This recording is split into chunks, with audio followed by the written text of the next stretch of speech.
Okay, good evening, ladies and gentlemen. This is the Aviation Selection Test Battery and Officer Aptitude Rating Weekly for the United States Navy and the United States Marine Corps.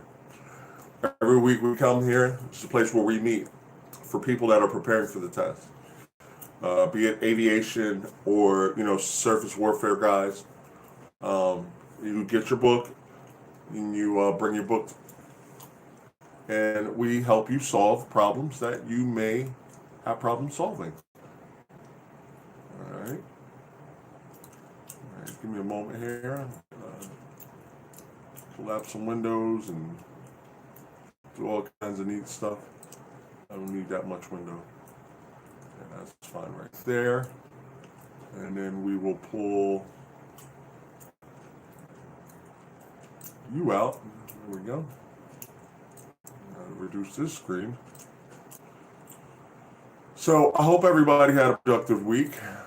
I'm lining some things up here. And if you guys are checking in, please type in the state or country that you are from and the test that you're basically preparing for. And please hit the like button if you're on YouTube. Please follow me on STEMwithKino at STEMwithKino.com on Facebook. And why are you scrolling? Come on, man. Let me get up there. Boom. New channel. And live now. And let's kill the video there. Or the audio, because I don't want any feedback. And I need to see the message board. So yeah, guys, please type in where you're from, the test that you are preparing for. If you are from an ROTC unit, shout your unit out, man.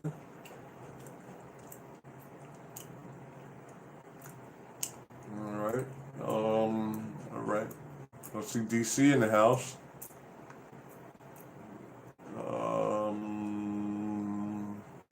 Mike's in the house. Astb. All right. Glad to see you guys. Glad to see you guys. We're going to get underway here in a moment. So I'm going to talk about some aviation topics. We'll try to touch on everything, like the aviation side of things, the math, definitely, and then the mechanical comprehension side of things. All right. And do I want to? Yeah, let's minimize you.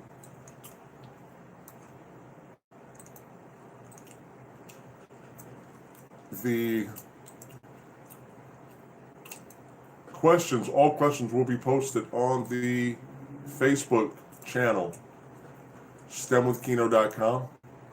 I'll put the link in the YouTube, but this is so you can actually see the questions. All right. Matthew, I see you, brother. Thanks for checking in.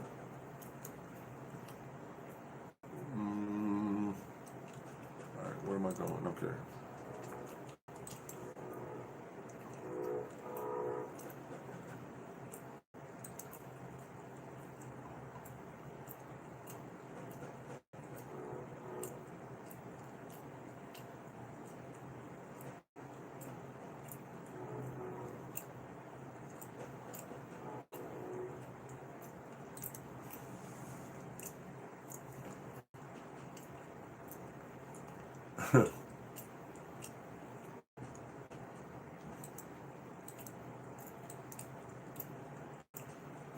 Okay, I have the post page up, and let's pull an aviation question. And let's get that posted up. Let's get you all the way down. All right, so if you are on the Facebook side of things, I am about to post an aviation question. Okay, and for all you that don't have the ability to follow me on Facebook, I'm posting an aviation question.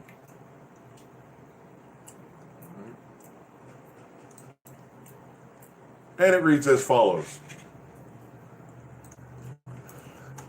An ATC, meaning air traffic control, response, standby, is sufficient to enter blank airspace. Our answers are Class A, Class B, Class C, Class D. Oh, no, not Class D. D is all of the above. E is none of the above. And let's talk about Class A airspace. Class A airspace. And I'm going to put this on the post as well. Class A airspace, and I'm putting a image on the timeline there. If you look at the chart that I've depicted there, Class A airspace is from flight level 18,000 feet, or flight level 180, to flight level 600, which is 60,000 feet. Class Bravo airspace is normally surface to around 10,000 feet. Class Charlie airspace is pretty much surface to 4,000 feet. All right, but you can see the image that I've posted, and you can see all the airspace. If you click on the image on my post page, it will kind of like blow up or get bigger. So we talked about Class A, Class Bravo, Class Charlie. All of them are none of the above. And if you're going into controlled airspace, particularly like a Class A, you'll be on an IFR flight plan. Class B is what you want to be very careful about penetrating. But let's get to the point. The point is let's say I'm going to fly through airspace. Let's go to the board. We're always going to the board. So my airplane is, and we'll just call this the surface. And here's our airport. And this is what the airspace looks like. It looks like an upside down wedding cake. Right. So, and we're looking at this from a side view. All right. So let's say we're just like buzzing around, and we know that we have this airspace ahead of us. Okay. You want to pre-plan, number one. You don't want to ask for permission to enter this airspace like right here. You don't want to be 5 miles away, because you'll be in the airspace probably by the time they can kind of read you or whatever. But Class B airspace, you will not penetrate, or you should not penetrate Class Bravo airspace until you hear the controls say clear it into the Class Bravo or clear it into the Class B. All right, you need to hear that, and then you read it back. Every instruction you read back. I've heard of guys getting their licenses suspended for like 6 months for breaking Class Bravo airspace. So you don't want to do it. So you introduce yourself. New York approach. Let's say if we're in the NYC area. And let's say our tail numbers is November 1, 2, 3, 4, 5. So I'll go New York approach, November 1, 2, 3, 4, 5. And then they'll come back November 1, 2, 3, 4, 5. This is New York approach. And then you say who you are, where you are, and basically what you want to do. New York approach, November 1, 2, 3, 4, 5. I am 20 miles west. We'd like to transition to Class Bravo. November 1, 2, 3, 4, 5, New York approach, stand by. That's what this question is all about, stand by. He just said stand by. All right? He might give you a squawk code or whatever. He may be heavily loaded with other pilots in his airspace. So standby does not mean you can penetrate. So the answer to our question, an AT response standby, is sufficient clearance to enter which airspace? Class A, Class B, Class C? No, none of them. Echo. All right, so that is the answer. And checking my email, see if there's any questions They've just come in.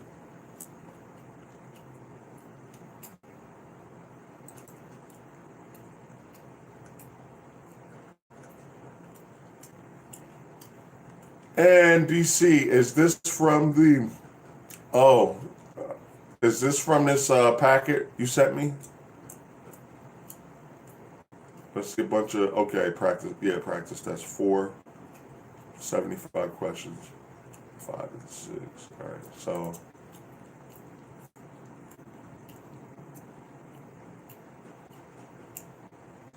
Okay.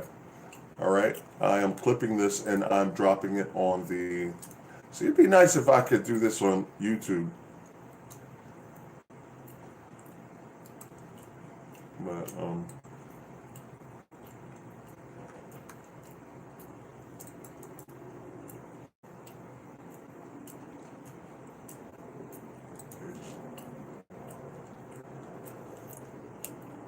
and Stacy Brown, thanks for checking in. I just saw your message.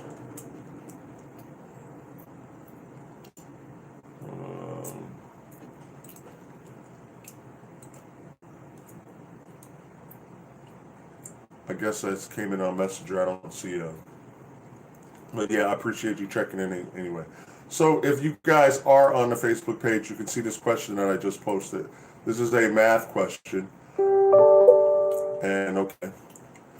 All right, Jaren, thanks for checking in. I just saw your flashcards. I think everybody heard that chime. Flashcard 85, very good. All right, we're going to do that next after 5 and 6 for DC. All right, so if you are on the post, a man drives 60 miles to his destination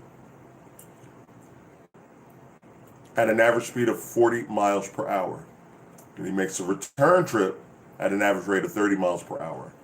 His average speed and miles per hour for the entire trip is mostly Leonardo. Thanks for checking in. This is actually the when do you do just the OAR portion? No, it's going to be throughout. Every week we're here, and so every week we do it. And this would be an OAR question, since you asked, by the way. So we have a 60-mile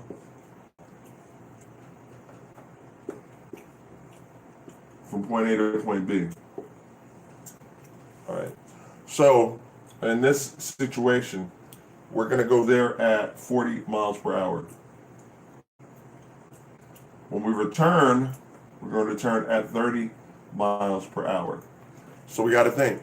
We're talking about the entire trip. We're not just talking about one leg. So it should take us an hour and a half to get there, 1.5 hours. And it should take us 2 hours to return. Now, the situation that you're looking at is for the whole trip. We covered 120 miles, that's our distance.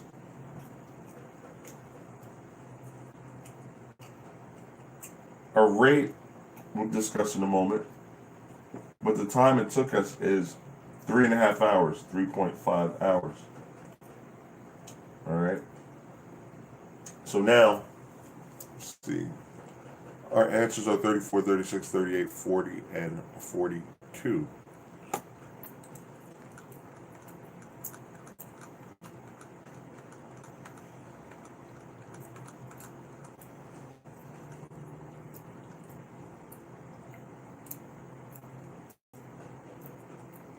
All right, so we know that 3.5 hours is our total time, 120 is the distance that we covered. All right, so if we divide the distance by, because it's all in this distance equals rate times time formula. But we're looking for rate, so rate is distance divided by time. All right, if somebody wants to go ahead and jump the gun, I'll give it a minute, see if you come up with the right answer. 120 divided by 3.5.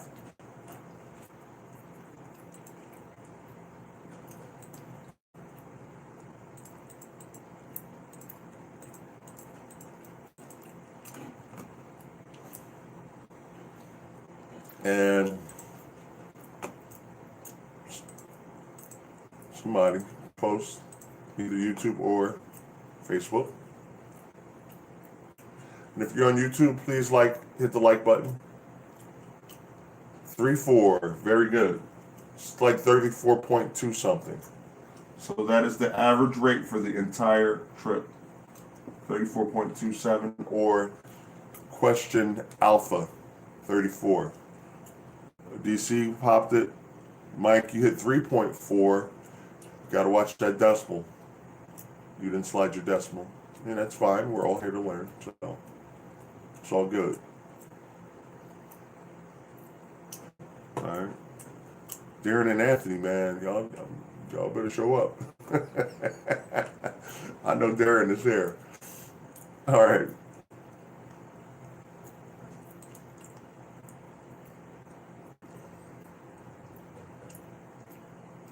All right.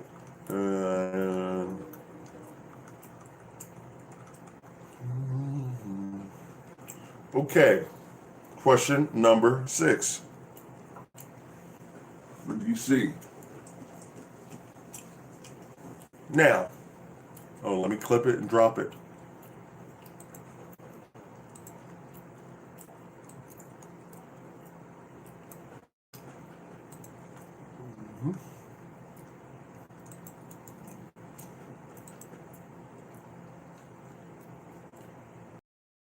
The question is dropped on the post page of stemwithkino.com on Facebook.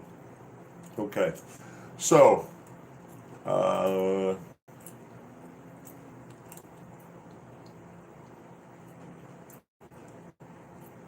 just looking at something here. All right, there we go. Let me refresh this page. We'll get into our next question.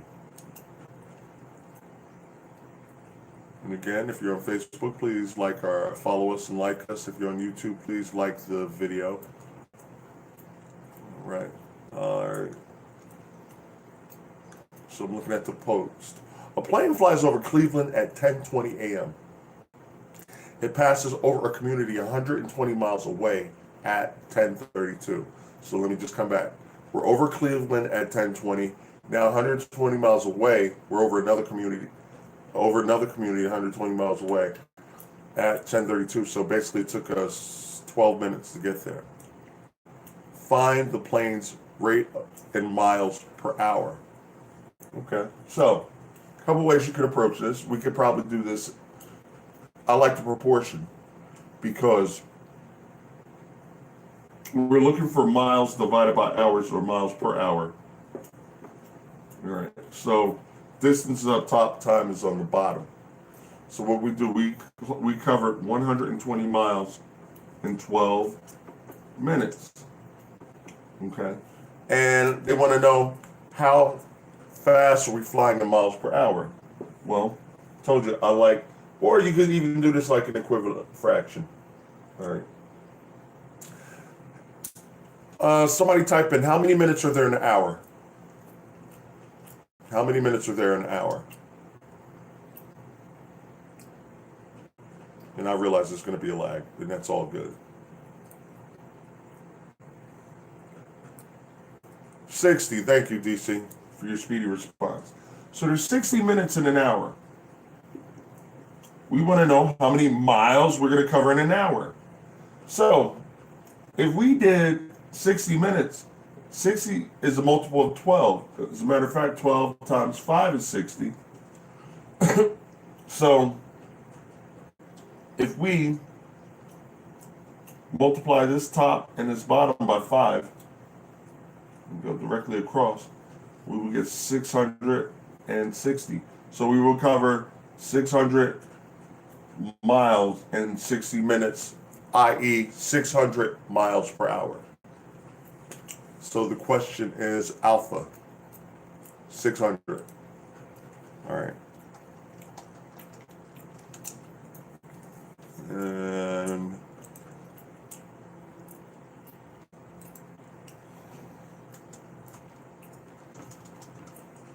Darren, I'm looking into your question right now. 85, man. Why you gotta go all the way to 85? You know how much clicking that is, man? No, I can actually 85. No.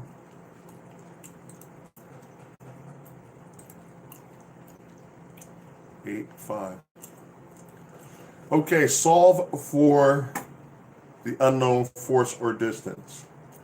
Now, I may have to expand this in order to clip it, or I'm going to have to reduce, and that did not help because I can't get all the, okay. This is what I'll do. I will just give you guys the answers. I'll verbally pass them on to you. Okay, what Darren has given us is and let me put it on a Facebook post. And even if you don't make this live,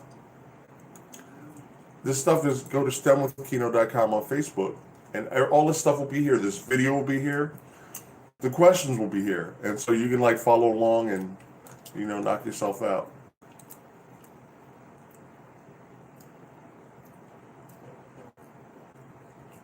Denzel, thank you very much. Thank you very much for checking in.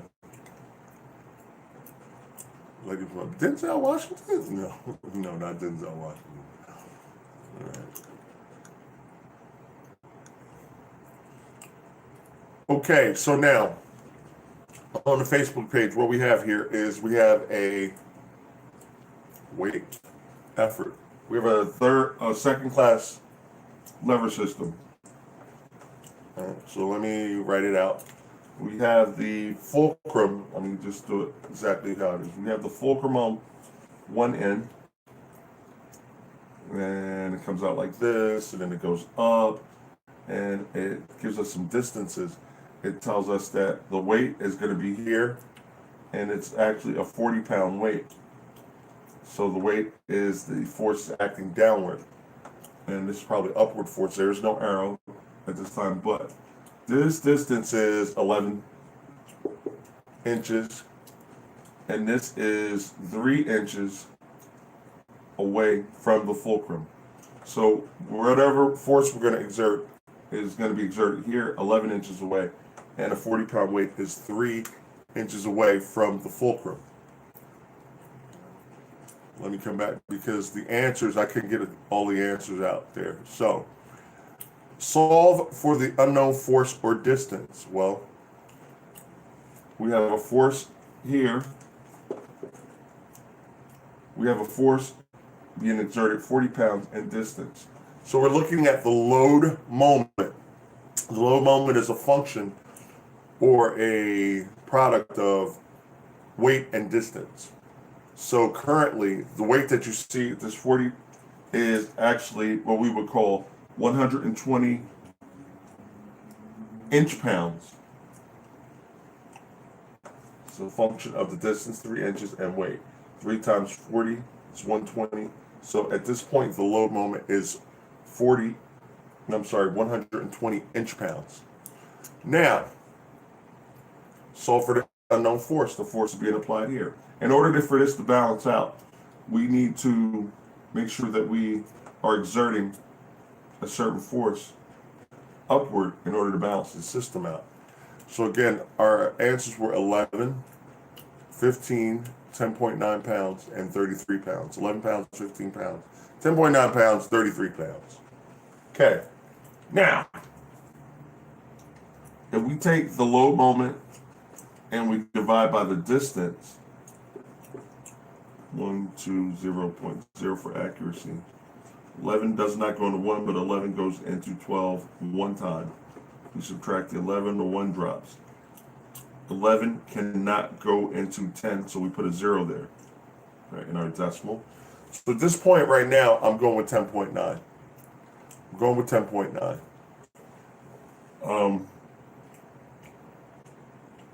So the 0 drop, you can't go into that. Then we drop another 0, and 9, 11 times 9 is 99. We get a 1, add a 0, drop a 0, and 9, 0. Okay, I took it out an extra digit because at 10.9, all right, you have 10.9, and your answer selection, you have 11. Now, like if I went out another decimal and it went 6, 10.96, then I would round up to 11.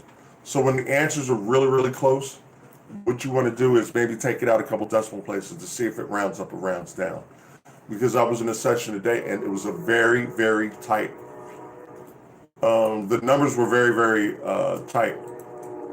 And actually, I'm going to, where's our group at? Yeah.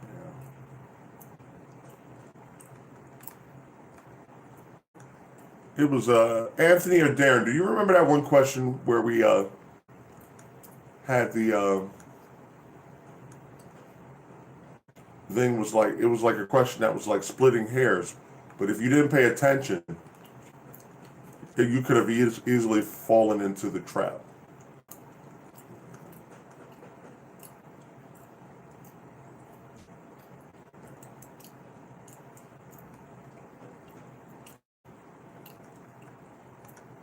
I think looking at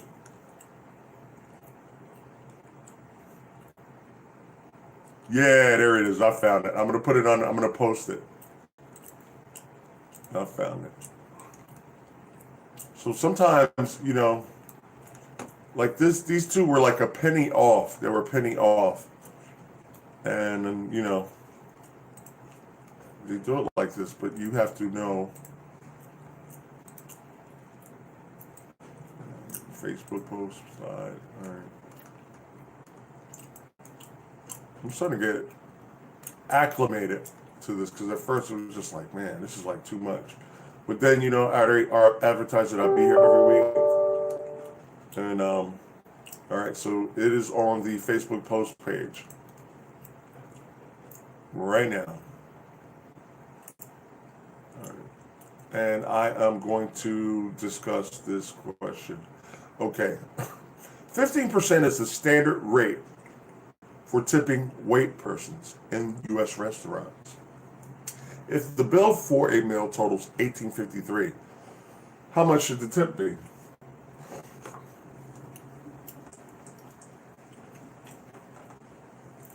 So, our bill comes to $18.53.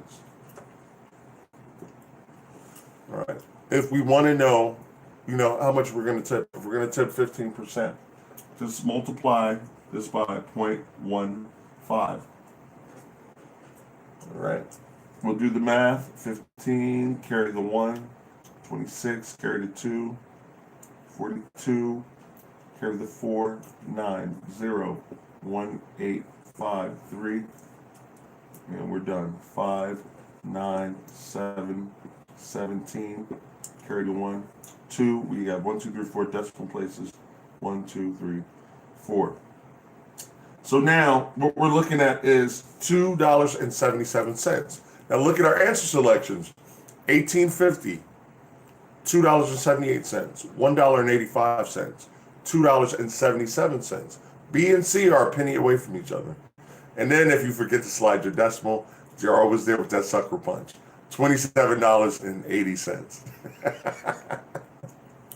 So if you don't position your decimals properly, you'll be like, oh, $27.80. I got it. Or my answer's right there and you select it and you're wrong. But here was the issue. Do we go with Delta, $2.77, or Bravo, $2.78? This was the two options that were available for all my people in YouTube land. Now look at our answer. Are you going to select 277 or are you going to do 278? I'm going to go 278 because of this 9 here. So that's why I always believe taking something out at an extra decimal, because if you don't, you're going to pick 277 and you won't get points for that question. So yeah, I'm glad I found it pretty quick. I think Darren shot it to me, but I already had it at that point. All right.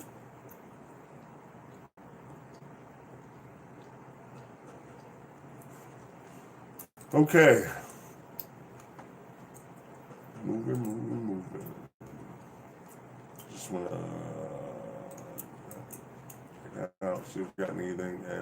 nothing there. Okay. We expand, drop it down, nothing going on. Minimize. All right. And shrink you back. All right, let me take a peek at my YouTube people, see if there's any comments in there I need to be aware of. All right, let's see what we got here.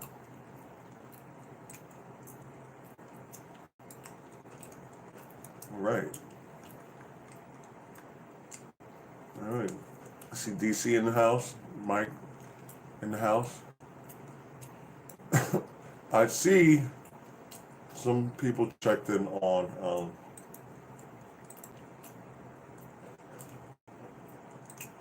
Facebook, but I don't really see like their faces or anything. All right, moving right along.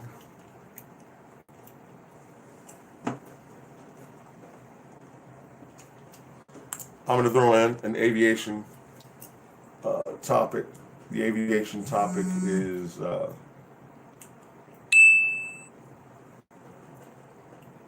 okay, no problem. I am going to talk about a topic. It's the four forces of flight, right? And you know, I'm always going to talk about aviation terms. I'm going to throw them in with this stuff, but we need to understand that there are subcomponents. There are two subcomponents of drag. Okay, again, we have lift, we have weight, we have thrust if the plane is going that way, and we have drag. But there are subcomponents of drag. If I know, right. All right, we're going to talk about one.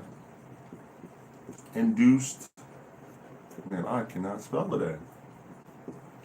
Induced drag. All right. How's induced drag created? Well, let's say this aircraft is flying away from us. So it's there and it's flying away, or it's there for my YouTube people and it's flying away. Let's look at this wing right here. So we have the fuselage and we got the little V-tail going on, and we have the wing going out like that. This is the wing root, this is the wing tip. Now, there's a couple things that are going to happen. Airflow, when we talk in terms of airflow. It's raining, it's chilly. There's a couple things that are going to happen concerning airflow, different color. Matter of fact, I should use two new colors. I'll use blue and red. All right. So, on the top of the wing, the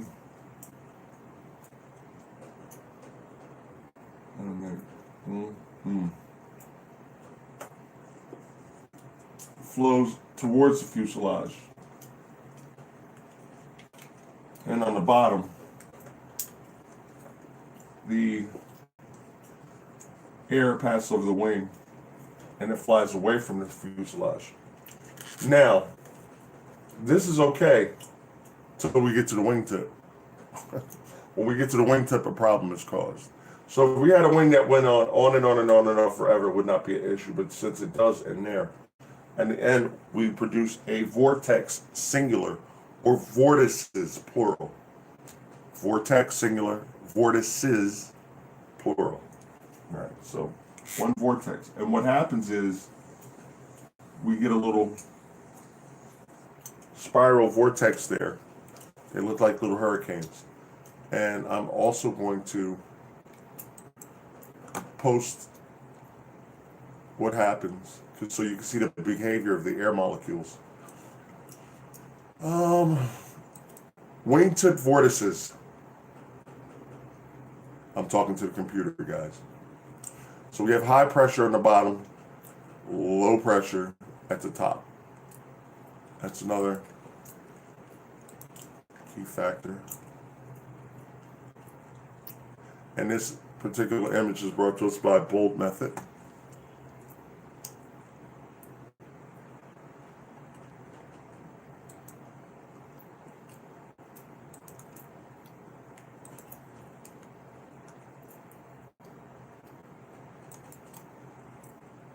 that's posted on the timeline. And there's one other image that's beautiful.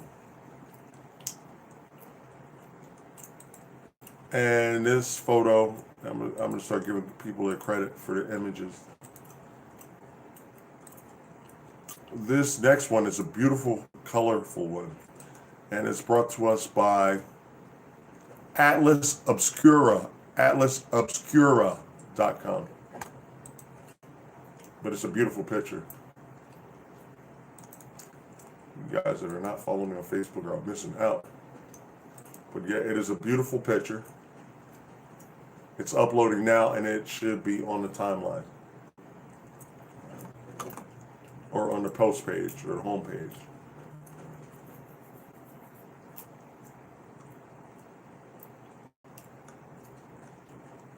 There you go. That is beautiful. So you can actually see where the wingtip passes through, how it disturbs the air. All right, so that's how induced drag is created. Just because we're generating lift, we're going to have induced drag. Period. Just the fact that we're generating lift, and these airflow patterns are going down there, producing the plural of both wings vortices or singular vortex. You know, you're going to get induced drag, and we'll go into that later, or something else later. All right. All right.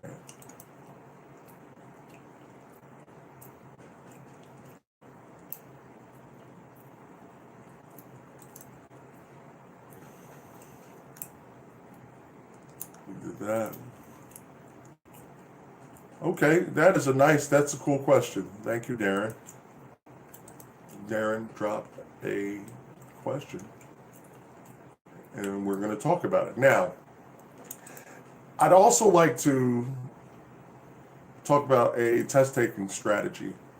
In a lot of cases, we do not need to solve a problem entirely based on the multiple choice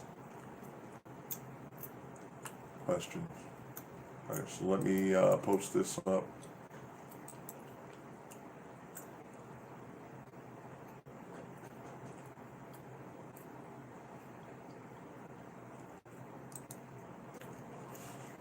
All right.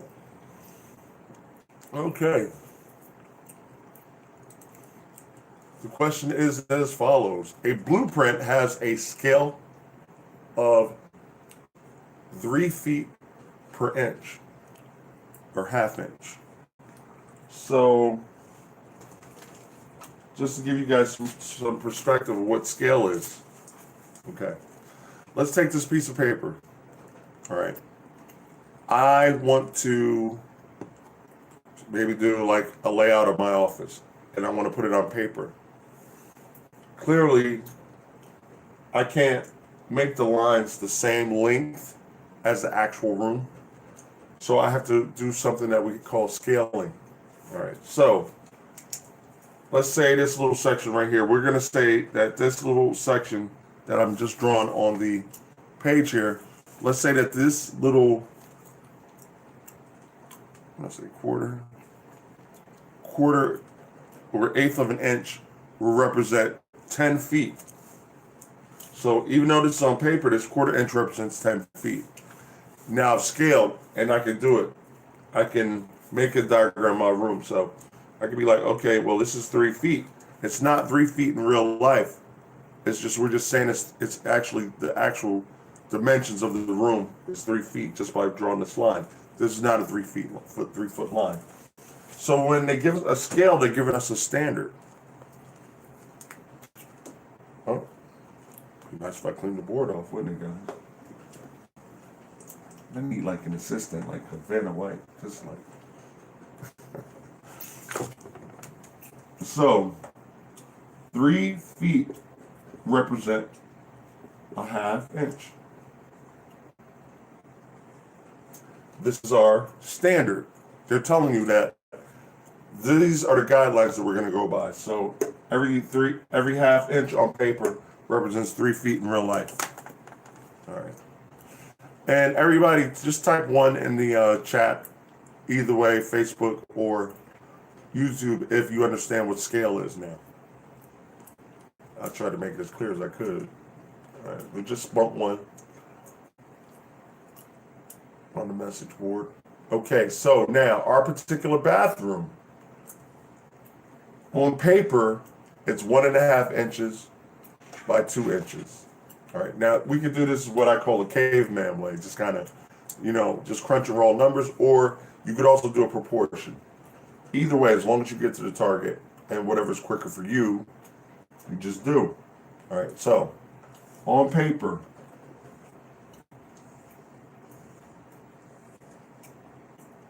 one and 1/2 inches by 2 inches. This is the bathroom.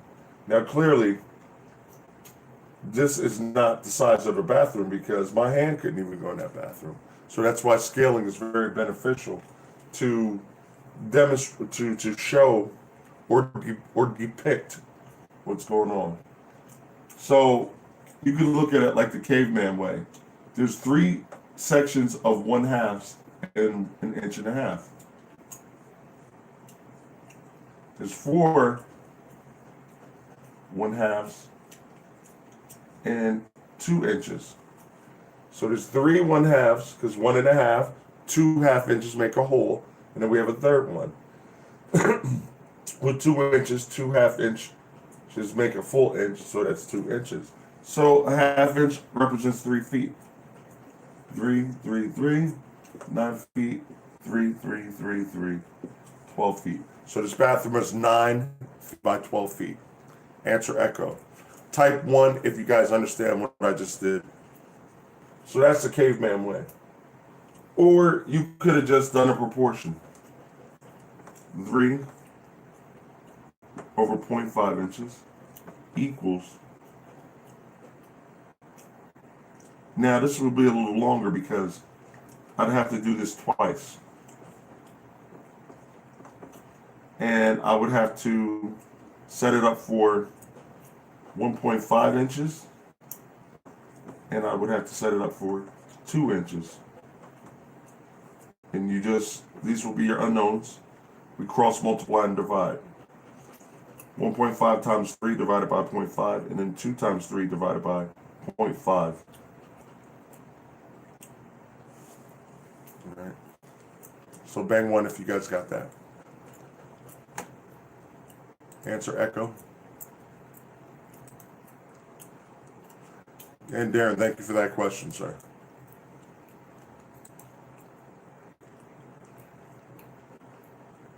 All right, let's see the one's floating up.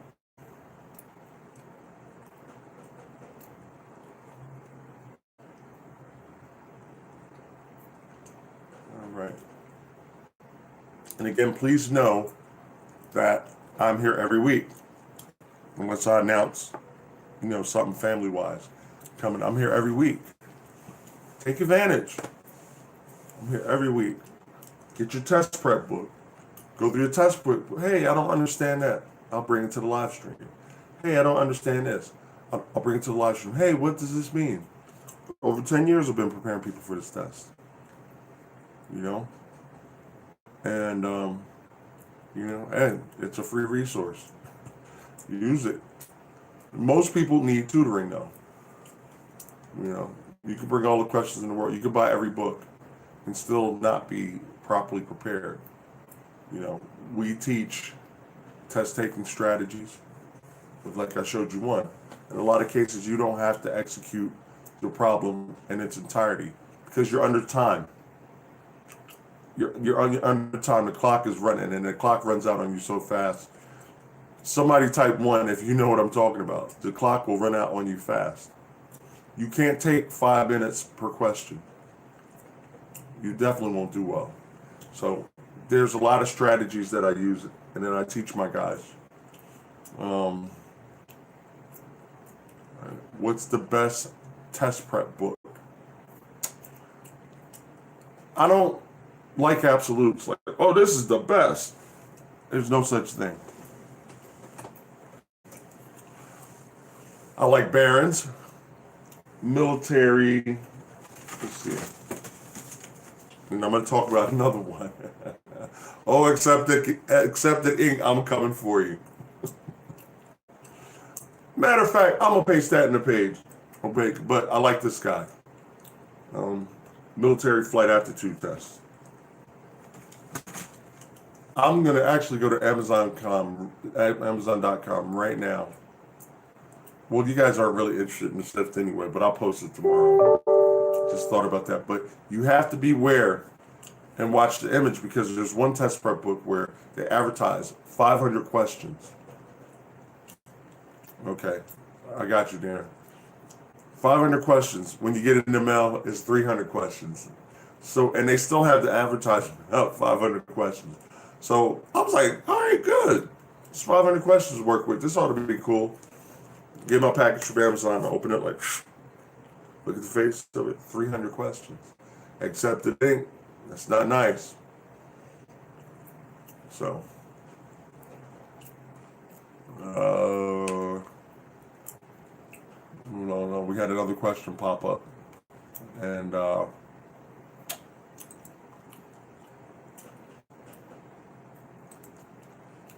are we at? Okay, you want to see step-by-step how to solve this. Very good. I hope this doesn't come out too big on our Facebook, but thanks for the question, Darren, and I am posting it on the Facebook. Tiana, it's good to see you. Thanks for checking in. All right, let me get to my post side of things. All right, okay. So I am posting.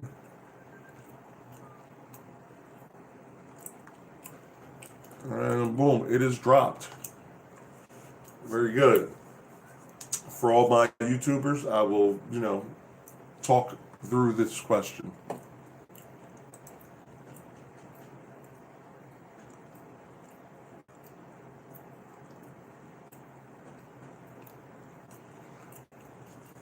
Okay. And Jolly traveled to the recycling plant and back. The trip there took 5.8 hours, and the trip back took 5.1 hours. And for my guys that tutor with me, 5.8 hours. The 0.8, how many minutes is that? And the 5.1 hours. So you'll type in 5.8, what you think it is in hours and minutes. Clearly it's 5 hours, but how many minutes? My people, 5.1 hours. That's how many hours and minutes. Clearly it's 5 hours, but how many minutes? All right, so you guys could do that as I talk through this. Boom, Mike came out strong. I got it. 48 minutes. All right, okay, that's what I'm talking about. Okay, so, and Jolly traveled to the recycling plant and back.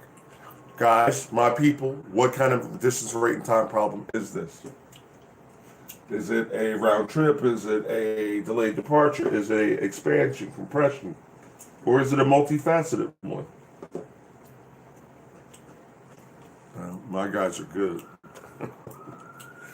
Okay. Good job. Okay. So, recycling plant and back. 5.8 hours there. 5.1 on the return trip. TMI, Mike. TMI. But they're going to see it in the board anyway. So, no, it's good. RT is the formula for the round trip problem. All right. And Mike is messing with you. All right. So the trip there took 5.8 hours. Trip back 5.1. So under time, 5.8. Trip there, 5.1 on the trip back. She averaged 7 miles per hour faster on the return trip. So the rate here is going to be X, and this is going to be X plus 7 miles per hour faster. Okay. We're going to close that in the container of the parentheses. What was in Jolly's average speed on the outbound trip? That's the unknown. Okay. Now, there's a thing that I always say because I see my students fall into this trap.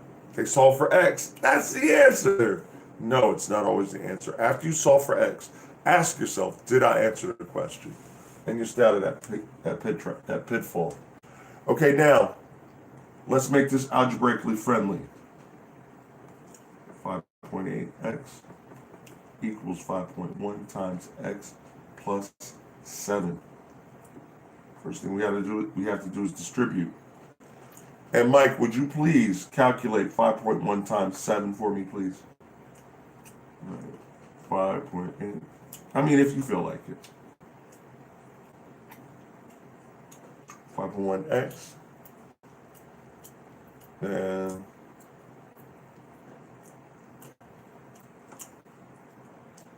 5.7.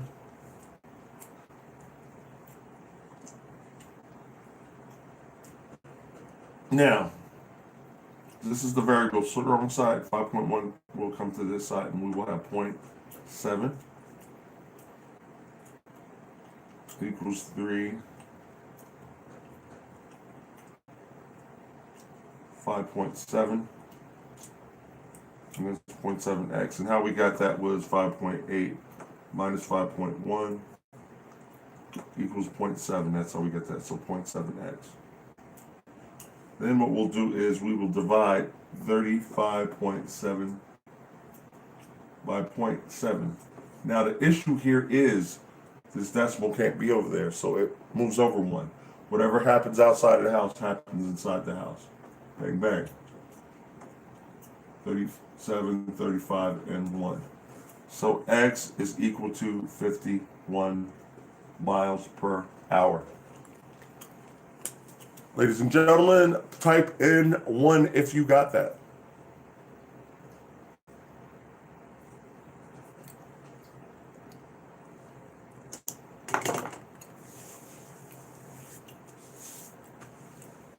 And I understand there's a lag, and that's okay.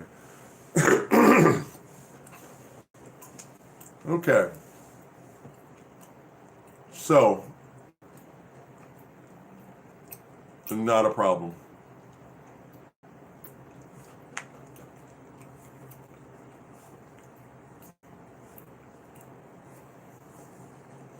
And Darren, thanks for presenting that question. Okay, again, if you guys, you OAR guys, I actually am hosting a SIF live stream right here as well tomorrow. And you'll see it on YouTube as well too. But the interactive part, now, even if you are preparing for the AFOQT, your ASVAB, you can still bring questions here. Now, tomorrow the focus is on SIF, which is the United States Army helicopter, either warrant officer flight applicants or commissioned officer flight applicants. All right, because they have to take the SIFT, which is the standard instrument for flight training for the United States Army, if you want to be a helicopter pilot. Now, even if you're doing your OAR, you can still bring math questions because you need to get immersed in as much math as possible. And I tell my guys, I always start my guys off with the math. Now, in this book, there's multiple tests. It's for the SIFT, the AFOQT, the Aviation Selection Test Battery. But just because it's math in the SIFT section, doesn't mean, no, that's not ASTB. No, you need to dip yourself in as much math as possible. And make sure you come back and see my channel and watch Keno Thomas videos. I mean, it's the thing to do. So, I am going to shut down a little bit early because I have some things that I need to tend to that had just come up.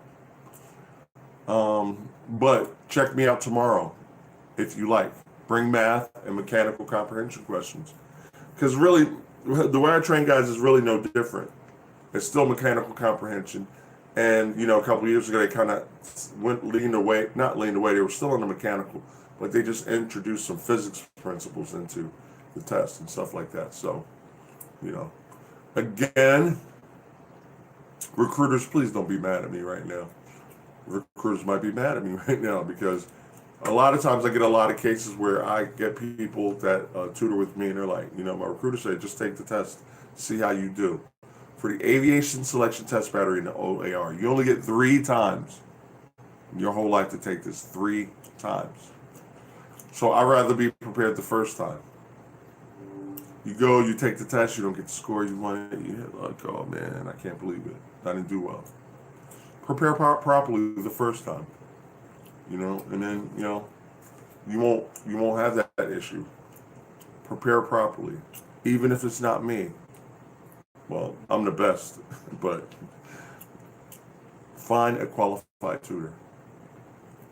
I was just talking to someone last week, and she had run through a couple tutors. This is a weird animal, especially for my aviation selection test battery people. I just happen to just have all the skill sets to teach for this test. With the aviation, the mechanical, electrical, that background and stuff like that. So, I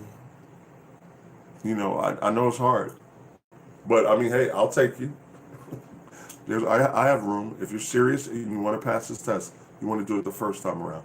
Not, oh, I took it once, I took it twice. Now, hey, Kino, I'd like to train with you. Don't go through that. It's crazy. Because people think, oh, I got 3 of these books. The books are not going to teach you test taking strategy. The books are not going to show you how to quickly arrive at an answer sometimes. Like I told you, sometimes you don't have to, solve these all the way based on the multiple choice questions. So find a qualified tutor. Don't kill yourself just taking this 2 and 3 times. I mean, to me, it's just not a good look. You think they're like, oh man, yeah, this guy, he took it like 3 times. Yeah, he finally got the score at the end, but I don't know. I just don't think it's a good look. So prepare properly. Okay, so if nobody has any questions, listen. Tomorrow, even my ASTBE guys, you can show up, bring questions. That's what this is for. Get your book, bring questions. Now, the focus is on SIFT, but the math and mechanical comprehension is the same on both exams. Or they're very similar, I won't say the same. I get Army, Navy recruiters coming up. That's not true.